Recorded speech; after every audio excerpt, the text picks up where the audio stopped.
चलिए student, basic terms में हमने काफ़ी कुछ सीख लिया है। अब तक जो हमने समझा है वो सब का हम एक अंडरस्टैंडिंग कितना डेवलप हो उसका एक टेस्ट कर लेते हैं अपने हिसाब से। जैसे कि जो भी हमने समझा उसके इंटरप्रिटेशन के हिसाब से देखें तो सबसे पहले सपोज आपको पूछे कि for two events A and B, A और बी का मतलब क्या है, तो आप बोलोगे सर ए और बी मीन्स ये ए है, ये बी है, define over sample space you, तो ऑल द आउटकम्स इन ए और इन बी जितने भी है वो सबको हम बोलेंगे ए और B. That means A union B. A और बी बोलो या फिर ए यूनियन बी बोलो, एक ही चीज है। तो ए और बी को मैं इस तरीके से प्रेजेंट करूंगा, आइदर ए और बी, ये सबका यही मीनिंग होता है। लेकिन ए एंड बी या A and B both, A and B both ऐसा पूछे तो इसका ये मतलब होगा कि ए बी और ए एंड बी बोथ, मतलब ये इसका मतलब होता है ए इंटरसेक्शन बी। तो इसको हम बोलेंगे ए एंड बी, ए और बी, ए एंड बी। ठीक है, अब तीसरा एक लेते हैं जिसको हम बोलेंगे नॉट ए। तो नॉट ए का मतलब है ए में ना हो ऐसा जितने भी एलिमेंट्स है या जितने भी आउटकम्स है वो सब, इनको हम बोलेंगे not a. That means A dash. और आप बोल सकते हो ए डैश मीन्स पूरे यू में से ए को निकाल दो, तो ये हो जाएगा not A. Same way fourth लेते हैं नॉट बी। तो नॉट बी के लिए मैं ऐसा बोलूंगा कि सपोज ये बी है, तो बी को छोड़ के यू में जितने भी आउटकम्स है वो सब ये है नॉट बी, मतलब बी डैश। दैट मीन्स पूरे सैंपल स्पेस में से बी को निकाल दो तो वो बन जाएगा नॉट बी। ओके, तो ये चार तो हमने समझ लिए, ए और B, A and B, not A, not B. अब हम लेते हैं नाइदर ए नॉर बी। तो उसमें कौन से आउटकम होंगे, तो अब ध्यान से देखना भाई, ए और बी में से कोई भी नहीं, नाइदर ए नॉर बी, मतलब ये हुआ, देखो नाइदर ए नॉर बी, जिसको मैं इस तरीके से बोलूंगा कि ए डैश बी होना चाहिए, B dash, neither A nor B, not A and not B, मतलब नाइदर ए नॉर बी। या आप ऐसा भी बोल सकते हो कि ये जो एरिया है जो शेडेड नहीं है वो कौन सा है, ए यूनियन बी। तो आप बोल सकते हो कि ए यूनियन बी को छोड़ के सब कुछ, मतलब A union B whole dash.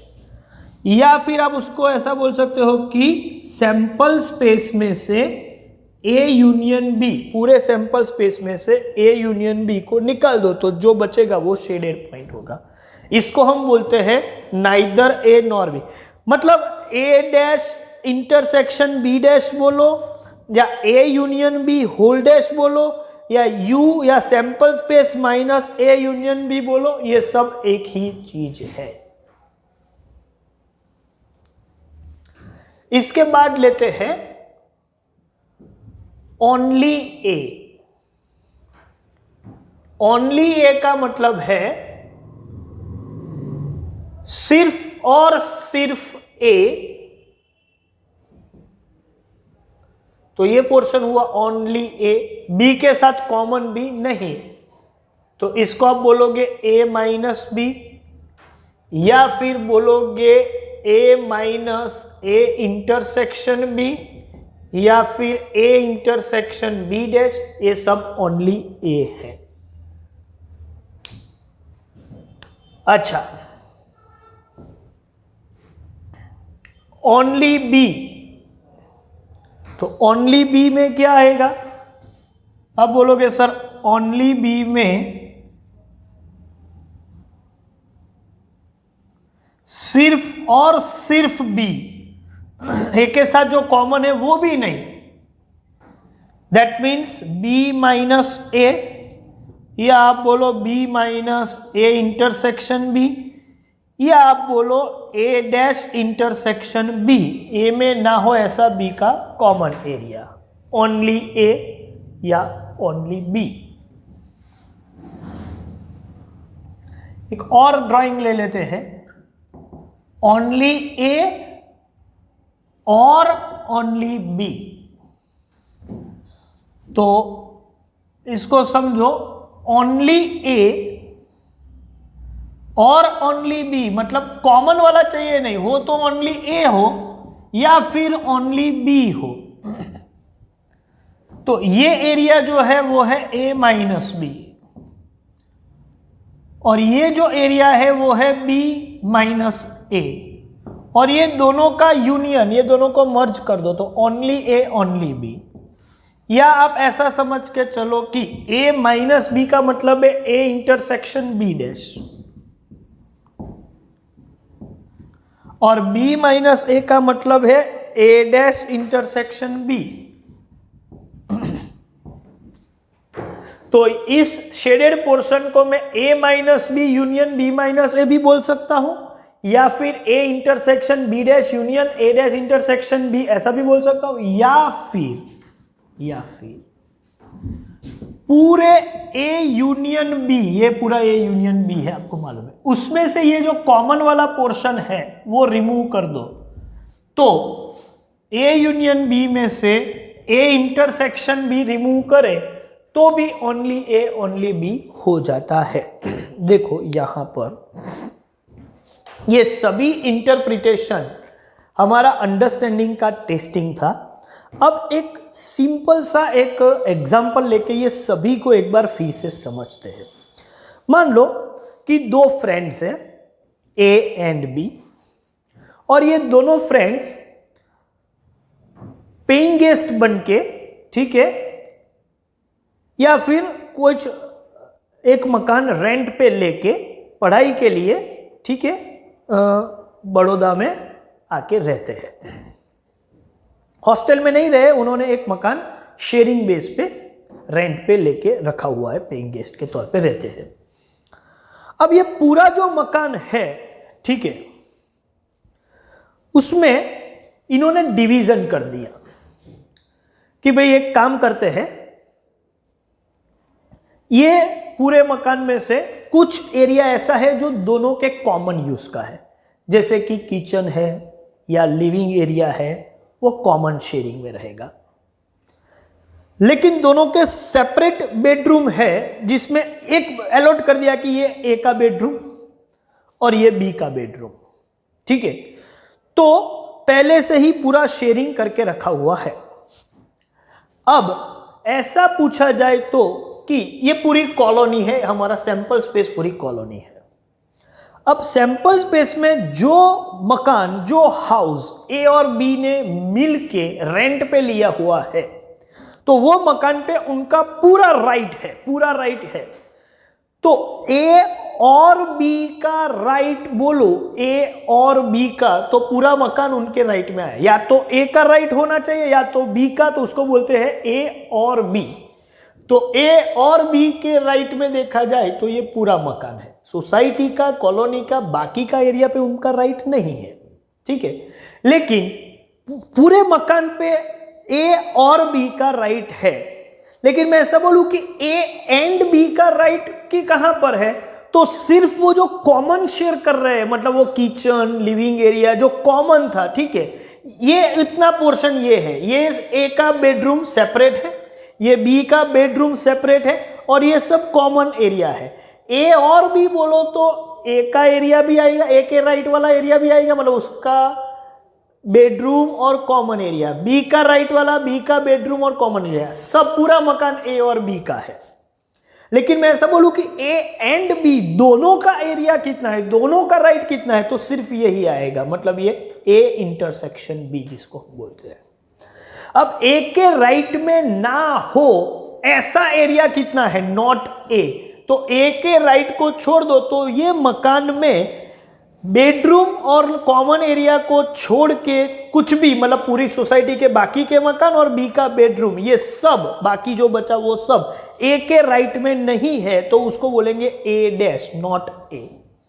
Same way not B, मतलब बी का राइट ना हो तो बी का एक्सक्लूसिव राइट और कॉमन राइट को छोड़ के जितना भी बाकी का एरिया बचा, मतलब ए का एक्सक्लूसिव राइट और बाकी का कॉलोनी में जो एरिया है ये मकान छोड़ के वो सब, इसको हम बोलेंगे नॉट बी, मतलब बी डैश।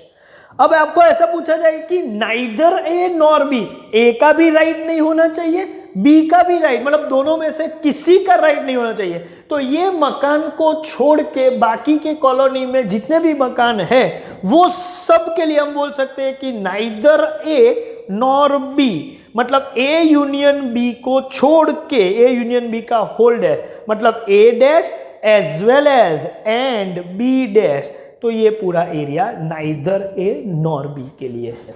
फिर हम ऐसा बोले कि ओनली ए का, ओनली ए मतलब सिर्फ और सिर्फ, एक्सक्लूसिवली ए का राइट बोलो तो पूरा है, लेकिन ए का एक्सक्लूसिव राइट मतलब ओनली ए, क्योंकि यहां एक्सक्लूसिव नहीं है, यहां कॉमन है, शेयरिंग है, वो लिविंग एरिया, किचन शेयरिंग का राइट है।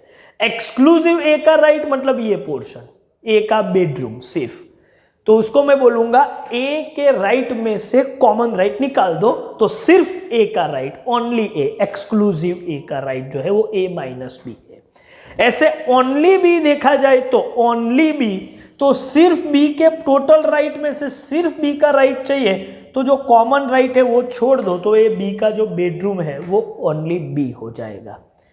ओनली ए और ओनली बी मतलब ए का बेडरूम और बी का बेडरूम दोनों का ओनली, मैंने ए और बी नहीं बोला है, ओनली ए और ओनली बी बोला है, तो ये ओनली ए, ये ओनली बी, मतलब ओनली वाला जो एरिया है वही मुझे लेना है, मतलब दोनों के बेडरूम, तो कॉमन को छोड़ दो, ए यूनियन बी में से ए इंटरसेक्शन बी को निकाल दो।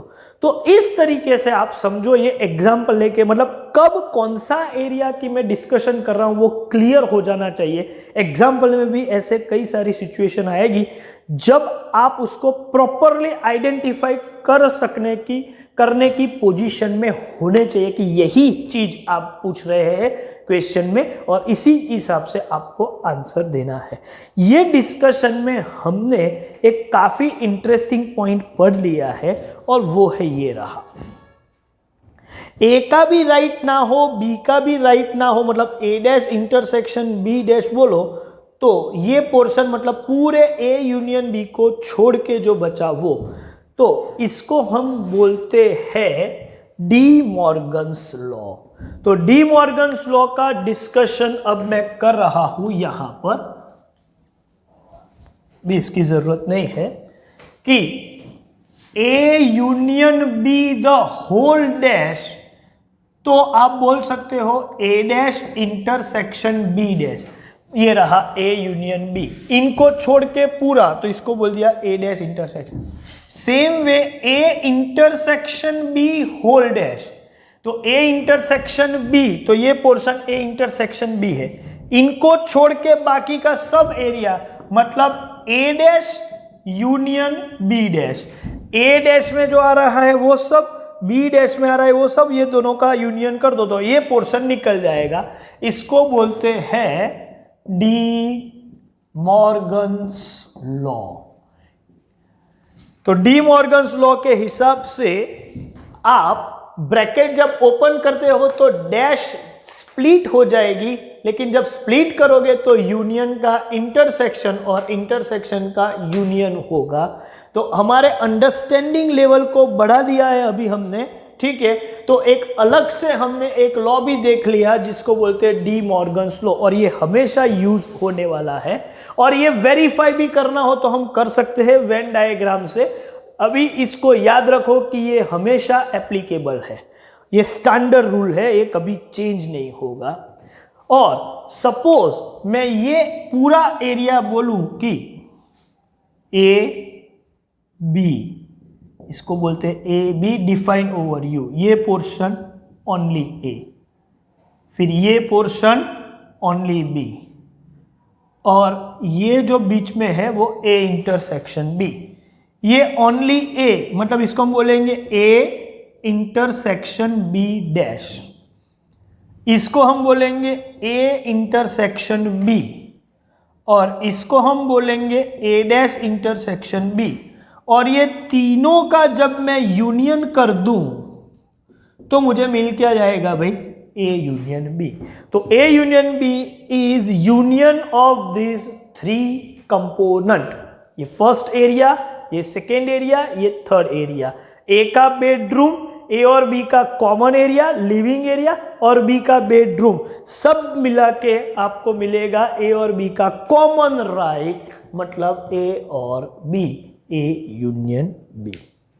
ठीक है, तो काफी कुछ बैकग्राउंड डिस्कशन हो चुका है, बेसिक टर्म्स भी हमने समझ ली, ठीक है। इंटरप्रिटेशन भी कैसे किया जाता है वेन डायग्राम का यूज करके, फ्यू इंटरप्रिटेशंस भी हमने देख लिए, साथ में डी मॉर्गन्स लॉ भी डिस्कस कर लिया। तो काफी कुछ हो गया है। अब हम उस पोजीशन पे आ गए हैं कि नेक्स्ट जो टर्म है वो समझ सके। तो अभी नेक्स्ट टर्म हम नेक्स्ट वीडियो लेक्चर में ही देखेंगे। यहाँ पर आज का वीडियो खत्म करते हैं। Thank you very much.